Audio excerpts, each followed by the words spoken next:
Gilabayan og duha ka granada ang PNP detachment sa Pagalungan, Maguindanao del Sur sa adlaw sa bag-ong tuig. Usa niini ang mibuto nga nakadanyo sa usa ka sakyanan. Dako ang pagtuo sa kapulisan nga pagpanimalos sa tropa sa gobyerno ang gitudlong motibo sa riding in tandem suspects.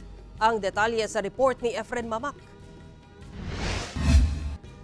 Nakurat ang nag-duty nga pulis sa PNP detachment sa 4th Maneuver Platoon, 2nd Provincial Mobile Force Company sa Pagalungan, Maguindanao del Sur. Dihang usa ka pagbusikad ang nahitabo sulod sa mismong perimeter sa ilang detachment. Sa pagsuta, gilabayan matud pa og duha ka granada ang maong detachment kung asa usa niini ni buto nga gikaguba matud pa sa usa ka sakyanan nga nakaparada sa maong lugar.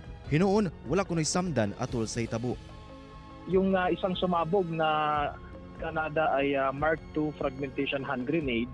Then meron pang isang fragmentation hand grenade na Japanese made na hindi sumabog.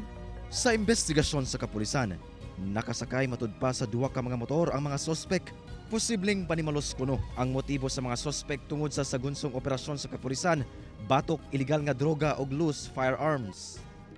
Well, isang lumulutang na motibo dito sa nangyaring insidente, retaliation against our government troops due to the recent accomplishment natin dito sa illegal drugs campaign natin and campaign against loose firearms.